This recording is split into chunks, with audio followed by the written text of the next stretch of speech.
Hello दोस्तों, स्वागत है आपका एनवी एजुकेशन में। तो अभी तक हमने चैप्टर 1.1 का 4 नंबर तक क्वेश्चन किया था। अब हम 5th क्वेश्चन स्टार्ट करेंगे। तो देखिए पहला क्या लिखा हुआ है 5 नंबर का कि 42 को दो ऐसे भागों में विभक्त करें कि एक भाग दूसरे के वर्ग के समान हो। ठीक है, 42 को दो ऐसे भागों में बांटना है। तो चलिए सबसे पहले तो 42 को दो भागों में बांट लेते हैं। तो माना जो पहला भाग है, पहला भाग x होगा और दूसरा भाग क्या होगा, जो दूसरा भाग होगा वो क्या होगा 42 माइनस एक्स होगा। ठीक है, ये x अगर पहला भाग है तो दूसरा भाग जाहिर सी बात है 42 माइनस एक्स होगा। अब हमें क्या कहता है अकॉर्डिंग टू प्रॉब्लम, अब हम लिखेंगे अकॉर्डिंग टू प्रॉब्लम, समस्या के अनुसार जो समस्या है वो क्या है कि एक भाग दूसरे के वर्ग के समान, यानी अगर हमारा पहला भाग x है तो दूसरा भाग क्या होना चाहिए, ये x जो है वो किसके बराबर होना चाहिए, इसके वर्ग के समान होना चाहिए, यानी कि 42 माइनस एक्स का होल स्क्वायर। ठीक है, इसके बराबर होना चाहिए। तो चलिए अब हम इसी के हिसाब से इसको सॉल्व करना स्टार्ट करते हैं। तो यहाँ से x का मान निकालना है, तो ये हो गया x बराबर यहाँ पे 42 का square minus 2 into 42 into x plus x square. Okay, तो ये हो गया x बराबर यहाँ पे 42 का स्क्वायर कितना हो जाता है, तो 42 4 8 8 16 का 6, बाकी 1 4 4 16 और 1 17। ठीक है, 1764 माइनस 42 दूनी 84 एक्स प्लस एक्स स्क्वायर। अब हम क्या करेंगे, अब हम इस x को भी इधर लेके चले जाएंगे। तो हमारा हो जाएगा क्या, ये लिख देते हैं x square minus 84 x plus 1764 और x इधर गया तो हो गया माइनस इक्वल टू 0। ओके, अब बस इसको सॉल्व करना है। तो ये होगा एक्स स्क्वायर माइनस, यहाँ पे माइनस और ये माइनस प्लस 85 एक्स और ये प्लस 1764 बराबर 0।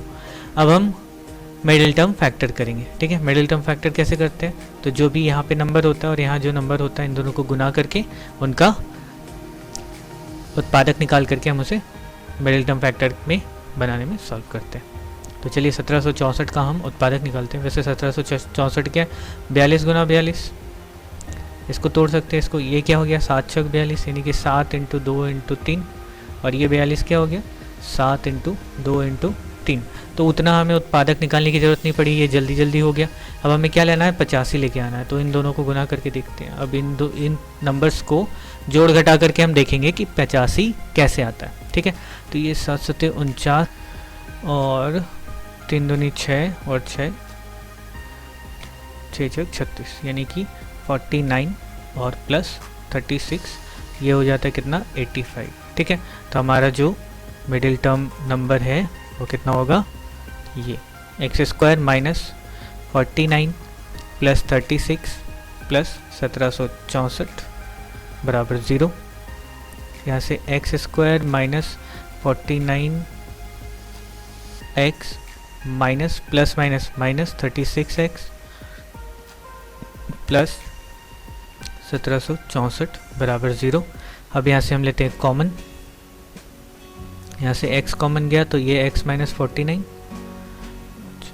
और माइनस यहाँ से कितना कॉमन जाएगा, देखिए 1764 में से अगर हम 36 निकाल देते हैं, 36 निकालते हैं यानी कि ये 3 दूनी 6 3 दूनी 6 6 36 निकल गया, तो बचा क्या 7 7 49, यानी 36 अगर हमने निकाल लिया तो बचा क्या x माइनस 49 इक्वल टू 0। अब यहाँ माइनस कैसे हो गया, क्योंकि हमने माइनस कॉमन लिया था। अब इन दोनों में कॉमन क्या है, x माइनस 49 बचा क्या x माइनस 36 इक्वल टू 0। अच्छा, तो अब यहाँ पे अब हम करेंगे क्या, आइदर और करके इसको सॉल्व करेंगे। तो यहाँ पे क्या हो गया, either x minus 49 equal to 0, यानी कि यहाँ से x आ गया 49, और करके क्या करेंगे x माइनस 36 इक्वल टू 0, तो x इक्वल टू क्या हो गया 36। अच्छा, तो अब यहाँ पे हम कौन सा ले, ये ले या फिर ये ले, ये आता है बात। तो अब हम यहाँ पे क्या लेंगे क्या कि देखिए दोनों जो नंबर हैं उन दोनों को जोड़ करके कितना होना चाहिए, उन दोनों को जोड़ करके होना चाहिए 42, ठीक है, 42 होना चाहिए। तो 42, तो 49 में कुछ भी जोड़ेंगे तो 42 तो नहीं आने वाला, जैसे माइनस वाला नंबर जोड़ना पड़ेगा। तो हम क्या लेते हैं आंसर में, ये 36 और ये हमारा पहला हो गया, तो हमारा पहला नंबर या पहला अंक या पहला भाग जो है वो क्या हो गया 36, और दूसरा अंक जो है हमारा क्या होगा x माइनस 42 माइनस x, यानी 42 माइनस 36 मतलब 6। तो देखिए एक भाग क्या है, दूसरे भाग के वर्ग के बराबर है, तो 6 का स्क्वायर करेंगे तब हमारा क्या आ जाएगा 36 आ जाएगा, ठीक है। तो हमारा जो आंसर हो गया वो क्या हो गया, एक तो 36 है और एक 6, ठीक है, ये दोनों ही आंसर होंगे। अच्छा अब देख लेते हैं दूसरा। देखिए दो क्रमिक विषम संख्याओं का गुणनफल 143 है, ठीक है, दो क्रमिक विषम संख्याओं का गुणनफल 143 है। अब इसमें हमें इसका समीकरण निकालना है। क्रमिक विषम संख्याएं आपको याद हो अगर तो एक होता है सम संख्या, एक होता है विषम संख्या। सम संख्या यानी कि जो 2 से भाग हो जाए, विषम संख्या यानी जो 2 से भाग नहीं होते।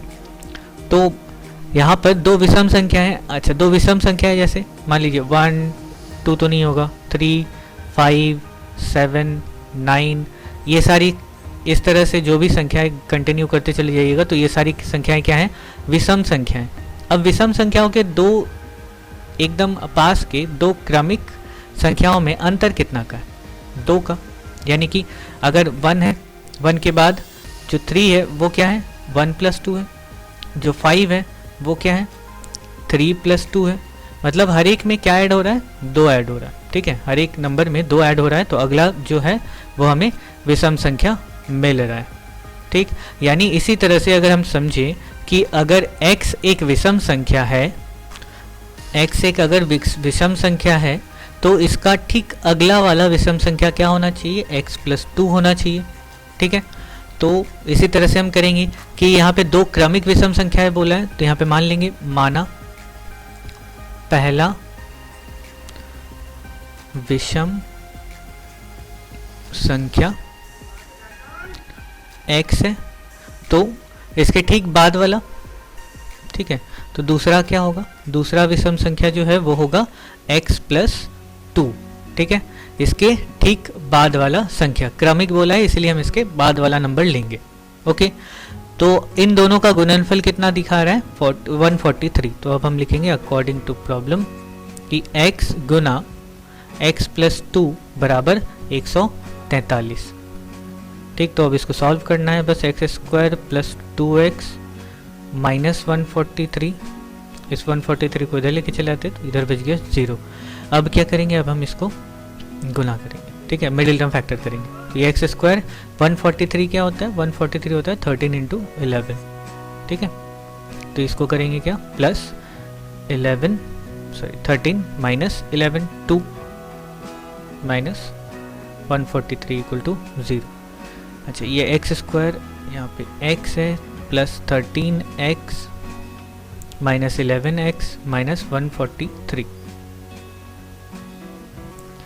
अब इसमें से कॉमन लेना है, तो x कॉमन जाएगा पहले से, तो ये हो जाएगा x + 13 और यहाँ पे -11 कॉमन लेंगे तो ये हो जाएगा x + 13। फिर से देखिए प्लस क्यों हो गया ये माइनस, क्योंकि हमने माइनस कॉमन लिया इसीलिए साइन जो है वो चेंज हो जाता है, ठीक है। अब इन दोनों में क्या कॉमन है, x + 13 कॉमन है और बचा क्या x - 11 = 0। तो यहाँ से आइदर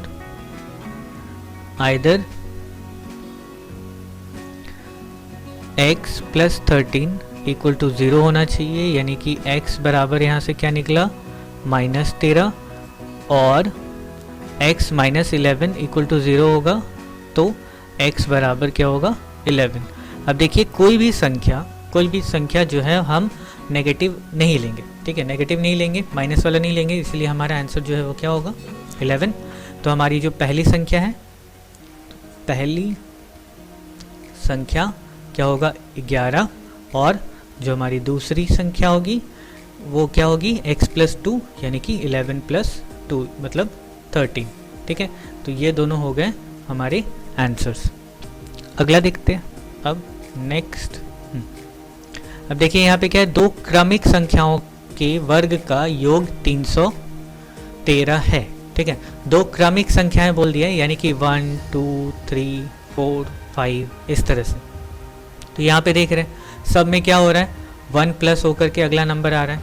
ठीक, तो अब हम यहाँ पे उसी तरह से करेंगे। तो यहाँ पे क्या होगा, माना जो पहली संख्या है,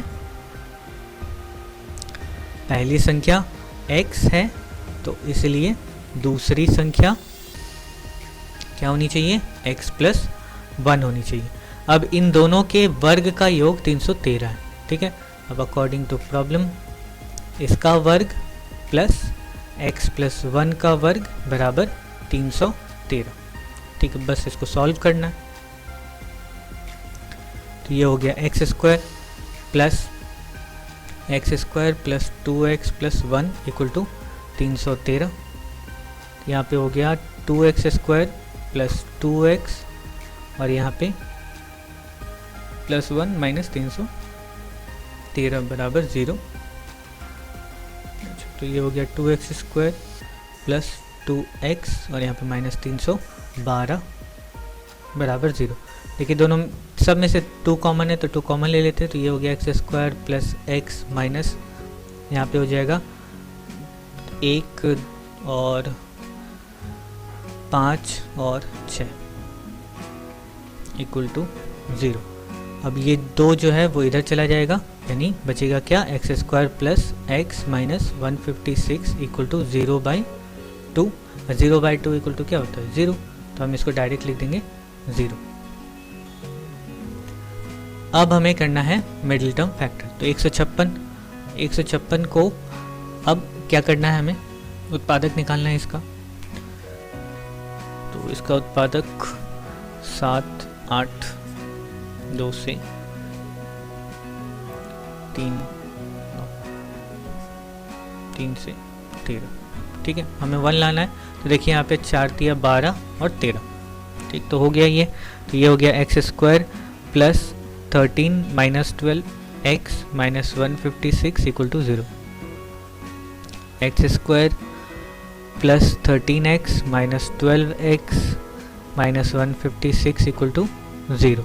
अब यहाँ से x कॉमन ले लेते हैं तो बचेगा क्या, x प्लस 13। यहाँ पे फिर माइनस 12 कॉमन लेंगे तो बचेगा x प्लस 13 इक्वल टू 0। अब दोनों में से कॉमन जाएगा x प्लस 13 और x माइनस 12 बच गया बराबर 0। अब करेंगे हम either x plus 13 equal to 0 और x इक्वल टू क्या हो गया, माइनस 13 और x माइनस 12 इक्वल टू 0, तो x इक्वल टू हो गया 12। अब हम नेगेटिव नंबर नहीं लेते तो हमारा आंसर क्या है, 12। तो पहली संख्या 12 और दूसरी संख्या क्या होगा, 13, यानी 12 प्लस 1। ओके, अब हम करते हैं आगे। ठीक है, ये हो गया 5 नंबर कंप्लीट। अब हम क्वेश्चन नंबर 6 की तरफ बढ़े। तो यहाँ पे समीकरण का निर्माण करना है। तो चलिए एक एक करके करते हैं। तो यहाँ सबसे पहले तो देखिए क्या लिखा हुआ है, एक आयताकार क्षेत्र के विकर्ण की लंबाई 15 मीटर है तथा उसकी लंबाई चौड़ाई की अपेक्षा 3 मीटर अधिक है। ठीक, तो एक आयत, सबसे पहले तो एक आयत के बारे में पता होना चाहिए। आयत क्या होता है, जिसकी आमने सामने की भुजा बराबर होती है और हर कोण 90 डिग्री का होता है, तो ये आयत है। इसके बाद क्या पता होना चाहिए आपको कि विकर्ण क्या होता है। विकर्ण क्या होता है, विकर्ण होता है आयत के एक कोने से विपरीत दूसरे कोने तक की दूरी। ठीक है, एक कोने से विपरीत दूसरे कोने की सबसे छोटी दूरी विकर्ण कहलाती है। तो यहाँ पे दिया हुआ है क्या, आयत के विकर्ण की लंबाई 15 मीटर है। ठीक है, ये 15 मीटर और लंबाई चौड़ाई की अपेक्षा 3 मीटर अधिक है। तो ये लंबाई है, लंबाई चौड़ाई से 3 मीटर अधिक है। अगर चौड़ाई x है तो लंबाई क्या होगा, x प्लस 3। ठीक, और हमें क्या करना है, हमें बस समीकरण बनाना है। ओके, तो अब हम यहाँ पे लिख देंगे, माना चौड़ाई x मीटर है तो इसीलिए जो लंबाई होगी, लंबाई क्या होगी, x प्लस 3 मीटर। ओके, अब समीकरण बनाना है तो समीकरण कैसा होगा, यहाँ देखिए क्या है, एक समकोण त्रिभुज है, ठीक है, एक समकोण त्रिभुज है। समकोण त्रिभुज में इसे कहते हैं हम कर्ण या विकर्ण, जिसको h से डिनोट करते हैं। इसे कहते हैं लंब, जिसको परपेंडिकुलर कहते हैं, और इसको कहते हैं बेस यानी आधार, जिसको b से डिनोट करते हैं। यहाँ पे इस समकोण त्रिभुज का एक फॉर्मूला होता है, ठीक है। समकोण त्रिभुज में कर्ण, लंब और आधार के बीच में जो संबंध बताता है फॉर्मूला, उसे इस तरह से लिखते हैं, क्या होता है, p square plus b square बराबर h स्क्वायर, ठीक है। ये एक समकोण त्रिभुज के 3 भुजाओं के बीच में संबंध का ये समीकरण है, ठीक। तो हम इसी समीकरण का इस्तेमाल यहाँ पे करेंगे।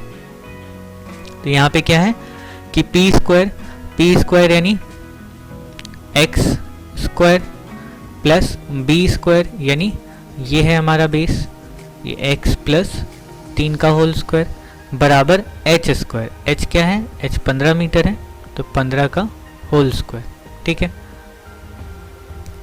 तो यहाँ पे क्या हो गया, ये x स्क्वायर प्लस, इसको सॉल्व करेंगे, x square plus 2 into X into 3 plus 3 square equal to 15 का स्क्वायर 225। तो इसको कर लेते हैं सॉल्व, तो ये हो गया 2x square plus 6x plus 9, और इसको लेके चले आते हैं इधर, 225 इक्वल टू 0। तो ये हो गया 2x स्क्वायर प्लस 6x, और ये हो गया माइनस ये 216 बराबर 0। तो अब यहाँ पे हम क्या कर सकते हैं, इसमें से सब में से 2 कॉमन ले सकते हैं, तो 2 निकाल लेते हैं यहाँ से। तो ये x square plus 3x minus इसको जब करेंगे तो ये हो जाएगा 108 इक्वल टू 0। तो हमारा समीकरण जो हो गया x square plus 3x minus 108 बराबर 0, ये हमारा समीकरण है, ठीक है। यही आंसर है। अगर आप चाहें तो इसको सॉल्व करके लंबाई चौड़ाई निकाल सकते हैं, ठीक। आप निकालेंगे तो आपकी प्रैक्टिस हो जाएगी अच्छी। ओके।